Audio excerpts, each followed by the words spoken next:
Assalamualaikum warahmatullahi wabarakatuh. Perkenalkan, saya Peri Hamdi, CGP Angkatan 10 dari SMP Negeri 95 Jakarta Utara. Kali ini saya akan membawakan tentang demonstrasi kontekstual model 14 penerapan segitiga restitusi. Apa itu segitiga restitusi? Adalah proses penciptakan kondisi bagi murid untuk memperbaiki kesalahannya sehingga karakter mereka lebih kuat dan mereka bisa kembali lagi kepada kelompoknya. Bagaimana bagian segitiga restitusi? Yang pertama, menstabilitas intensitas. Yang kedua, bagian dari itu segitiga restitusi adalah validitas kebutuhan.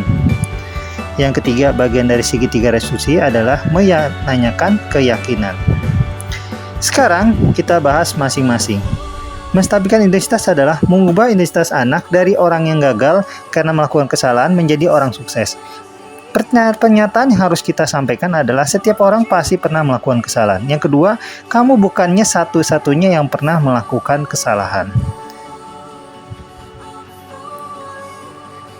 Validitas kebutuhan adalah kalau kita memahami kebutuhan dasar apa yang menjadi suatu tindakan, kita akan bisa menemukan cara-cara yang paling efektif untuk memenuhi kebutuhan tersebut. Pernyataan yang kita bisa sampaikan adalah, kamu tentu punya alasan kenapa melakukan itu. Adakah cara yang lebih efektif untuk mendapatkan apa yang kamu butuhkan? Yang ketiga, menanyakan keyakinan. Setelah melakukan langkah dan 1-2, maka anak akan siap untuk dihubungkan dengan nilai-nilai yang dia percaya dan dapat berpindah menjadi orang yang diinginkan.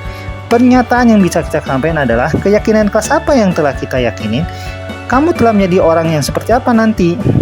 Ini adalah suatu kasus yang saya terapkan di dalam kelas.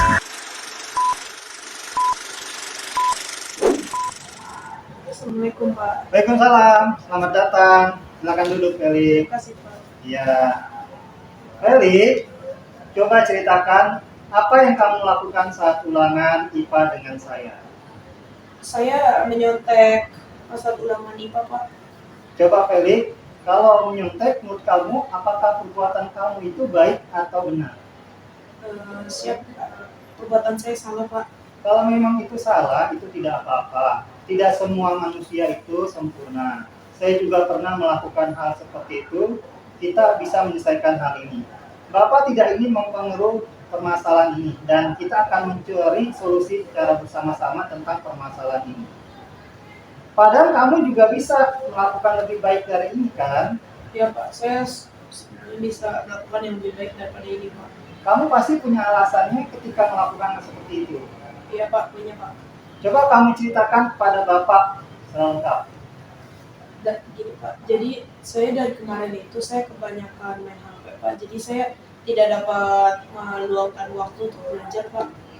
Oke, apakah kita sudah membuat kesepakatan kelas sebelumnya? Sudah, Pak. Pada saat Bapak masuk ke kelas saya, Pak. Lalu nilai keyakinan apa dari kesepakatan kelas yang telah kita sepakati?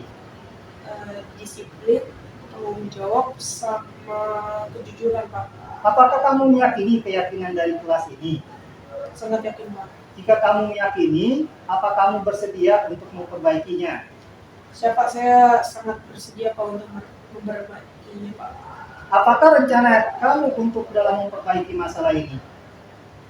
Saya akan mengurangi jam main saya, Pak.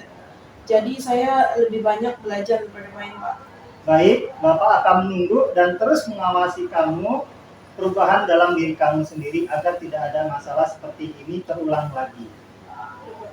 Baik, saya akan mulai detik ini saya akan berubah, Pak.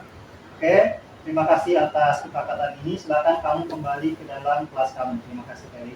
Terima kasih, Pak, atas bimbingannya, Pak. Ya, silakan. Kasus kedua.